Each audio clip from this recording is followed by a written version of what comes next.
Did you know that most people have never written down any goals for their life? In fact, most people don't have any goals for their life. They simply go with whatever comes in front of them. This is why most people end up in jobs they hate, relationships they can't stand, or in circumstances that they absolutely despise. We have to liken the mind to, let's say, a vehicle. If the mind is the steering wheel and the vehicle is your body is the vehicle in which where it's going to take you to where you want to go in life. So whether you want to earn more money, have a better relationship, get into the best shape of your life, whatever your goals are, you have to understand that it's your body that's going to take you there. So the body is like the vehicle and the mind is part of the body, but it's a certain aspect and it's a key aspect. It's like the steering wheel. Imagine you were to jump in your car and you had no direction. You didn't know how to drive the car. You didn't know all the features of the car.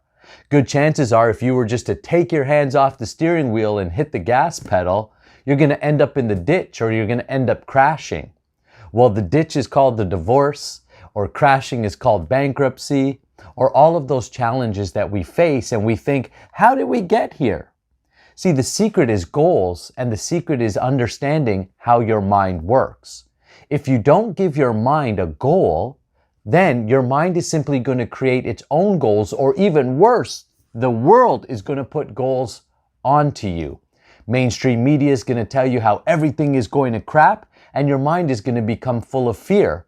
Well, if your mind is full of fear, how are you going to act? What could you possibly create?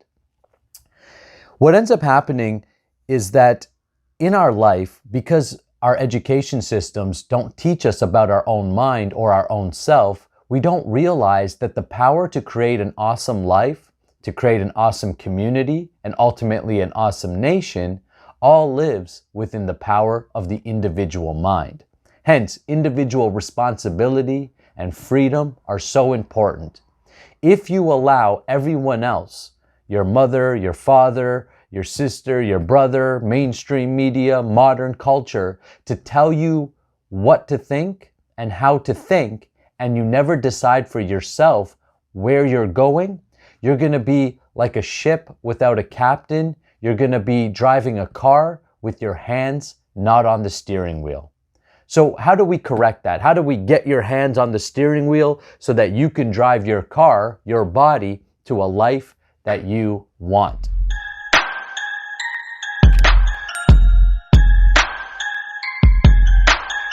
The idea is to make goals. I'm going to give you a comparison of what goals do for the mind. Let's take a monkey. Let's compare maybe you've heard the term, the monkey mind.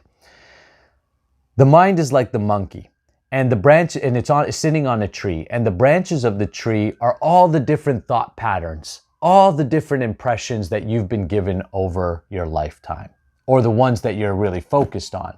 If you really pay attention to your mind, my guess is you're probably only thinking a few different thoughts over and over and over again in different scenarios. If you're full of anxiety, you're bringing anxiety to this scenario, then to that scenario, then to this scenario.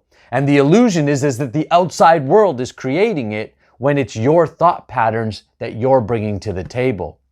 If you're someone who's positive, then you're bringing positive thoughts to this scenario, that scenario, and the other scenario. And therefore you're seeing or you're moving towards the positive things in every aspect of your life.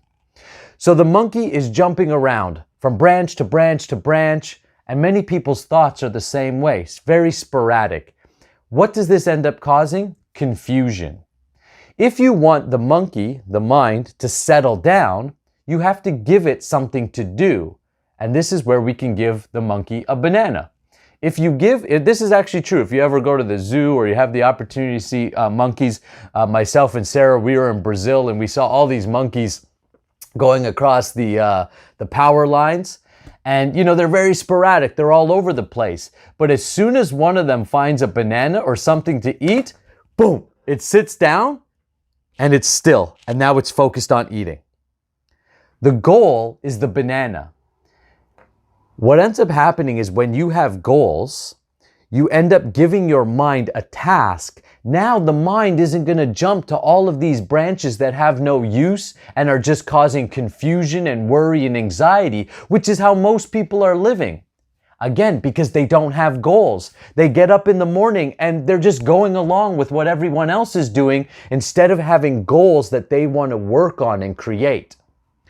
When you give yourself a goal, your mind a goal, a banana, you'll notice right away that the monkey, the mind, begins to sit down and starts to work out how it's going to accomplish that goal.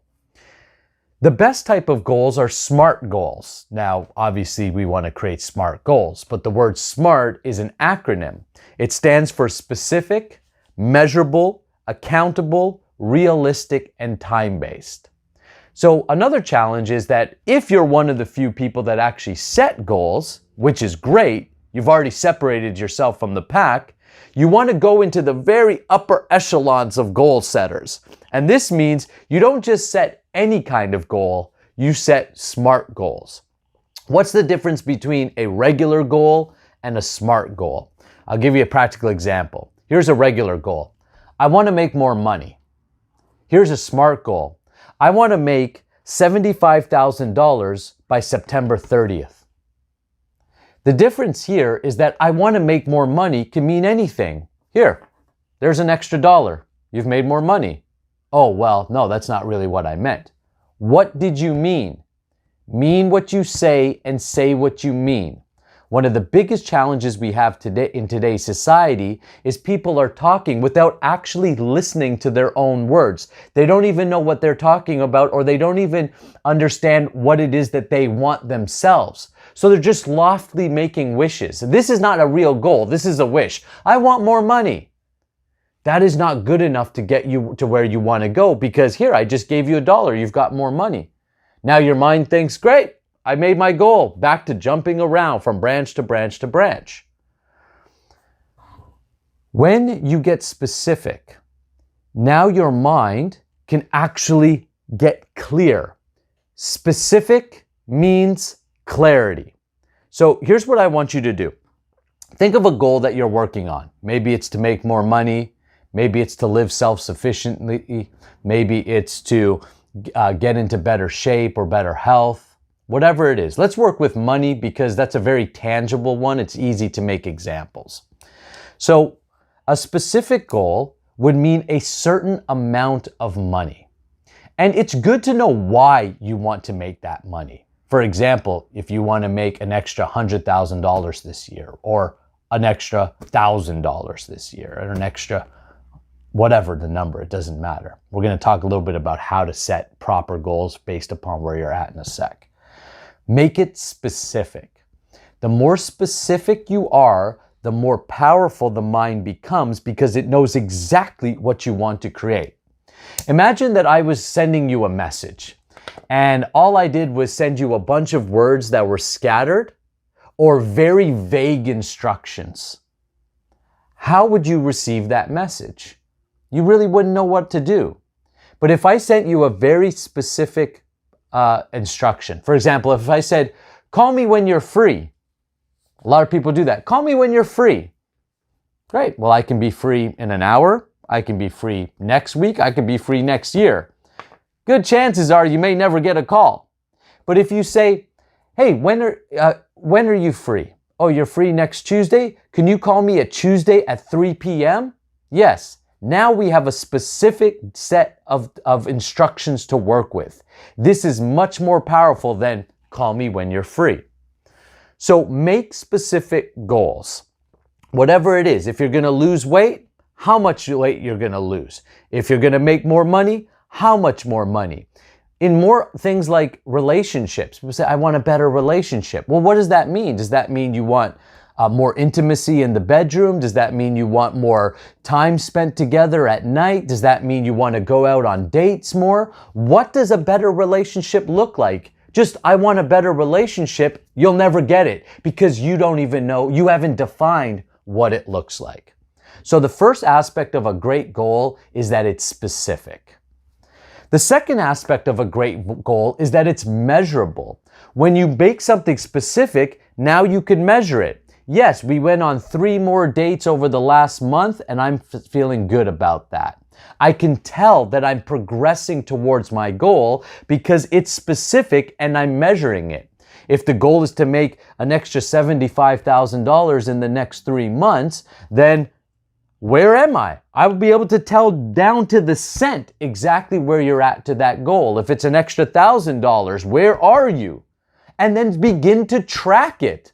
Put up on your board $75,000 or $1,000, then be like, great, I saw 10 cents on the street today, I picked it up.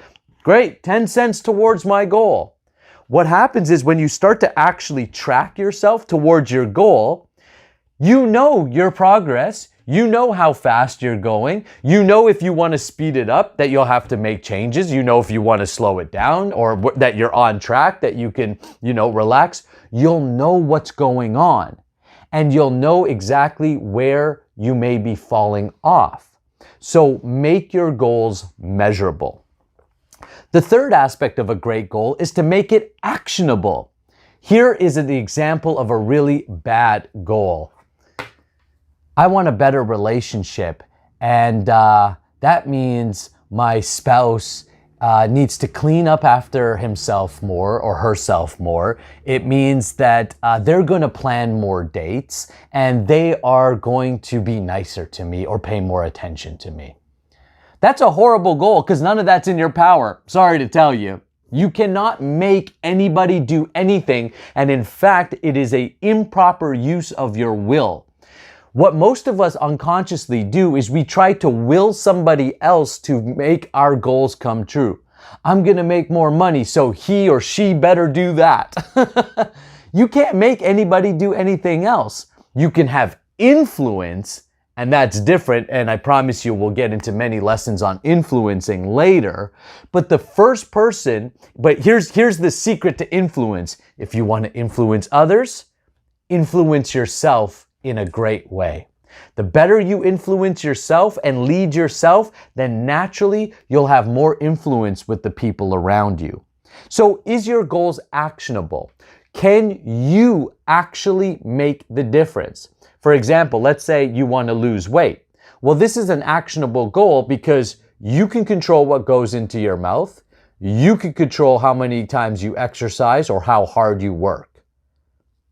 If you want to make more money, then what are the actionable items? You can control whether you're asking for a raise or whether you're starting a business or starting a side hustle. Those are actionable items. What's actionable, you take action on. What's not, you forget, you don't even worry about it. You don't think about it. Why? Because it's not in your power. Focus on what's in your power, forget the rest. And the better you can distinguish those two, the better you'll do and the more accurate your goals will be. The fourth aspect of our SMART goal, or the R, is for realistic. Now, this is where it becomes, you have to be a little bit humble and honest about where you're at. So if you say, I'm going to make an extra $75,000 in the next 3 months, but you're struggling to make an extra $100, that's not a good goal. Not for you, not right now. Make your goal about 10% above where you're already at so that it's outside of your comfort zone. It's just outside of what you've ever accomplished before. And remember, if it's a good goal, you've never accomplished it before. So have an expectation that you're going to run into things that you've never seen before, challenges that you didn't even know you were aware of. All of that means, I love it when we're like, wow, I never thought of that. That's a challenge. Good. It means we're in a place we've never been before. If you're running into the same thing every single day, it means you're doing the same thing every single day and you're going in cycles and you're not growing. A person who is growing is constantly butting up against new challenges. It's because they're entering zones of existence that they've never entered before. So realistic to you, look at where you're at and make realistic goals. Now, as you make more goals and you set goals and work towards those goals, you'll get better at discovering what is a realistic goal for you. And the last one is time-based. Put a time to it. When do you want to make that extra $1,000? When do you want to lose that weight by? When do you want your relationship to be better? Do you want it to be better 5 years from now? Or do you want it to be better in 30 days? I don't know why people are waiting. Oh yeah, next year I'm going to do this, and next year I'm going to do that, and one day I'll do this, and one day I'll do that. You're never going to do it because you're literally telling your mind that some lofty place in the future is when you're going to do something. The mind needs something to do now. It's here now. Life is happening now. So put some time-based goals. Put a time limit on it. When are you going to do it? What this is going to do is it's going to create a bit of a sense of urgency. If you want to lose weight in the next 30 days, then you have to get to work now. If you want to be wealthy and have $1 million in the bank in 3 years from now, well, you better get to work today, right? People say, I want to get in the best shape of my life this summer. You know, I was talking to a friend of mine who works, she's a manager at a gym, and she said to me, she can tell who's going to be successful at the gym or not based upon their goals or based upon their why. Why are they there? And she said she already knows the person that's like, yeah, I've got a wedding this summer and I need to get in shape. They're not going to make it. Because first of all, it's unrealistic. This summer, there's going to be very little difference in your body. What you should be talking about is 3 summers from now. There's a saying that I want you to adapt. People often overestimate what they'll accomplish in a year, but underestimate what they'll accomplish in 5. There's something called the compound effect, which I'm not going to dive into too much right now, but we will do lessons on it as we move forward. So let's review. A SMART goal means it's specific, it's measurable, it's actionable, it's actually in your power to create, it's realistic, and it's time-based. So here's your action step. What are 1 to 3 goals that you're working on? Don't have more than 3 major goals you're working on. Don't make the mistake that I've made for many years where I'm like, I'm going to change every aspect of my life tomorrow. Don't do that. You're setting yourself up for failure. Work on 1, 2, 3 maximum things. So I'm going to increase my income. I'm going to make, an extra $1,000 in the next 60 days. I'm going to lose X amount of pounds in the next 30 days, or put on X amount of muscle mass in the next 60 days or 90 days. I'm going to go on 3 more dates, or I'm going to get a babysitter 2 times this month so that myself and my spouse actually have time to spend together in an intimate way or in a way that we want. You have to become specific about your goals and time-based. So your action step this month is to look at what you're working on, look at your priorities, break it down to the top 3 priorities, and generate specific goals around those priorities. Write them down. There is power in writing things down. Place it somewhere where you can see every single day. Take a look at it in the morning. Take a look at it at night. And make sure that your energy is in a place of joyful accomplishment or expectation, not entitlement, expectation. Expect yourself to be successful and act as if you were already successful now. That's the secret. Don't wait till your goal's accomplished to when I lose weight, then I'm gonna feel sexy. No, feel sexy now and you will lose the weight, because when the way that you feel and think determines your actions. When you feel rich, then you will act like a rich person and then you will get the results. Results are exactly that. They're results of actions taken. Results are a combination of mindset, so goals, thoughts, plus feelings, plus actions equals results. And your actions are also a result of your thoughts and feelings. So set your goals, set your SMART goals, feel as if they were already accomplished. Use your imagination to daydream about how great you're feeling when that goal is accomplished, and then take daily action towards that goal in a joyful way of expectation. If you master that way of being, you're going to master your mind, master your goals, and ultimately master your life.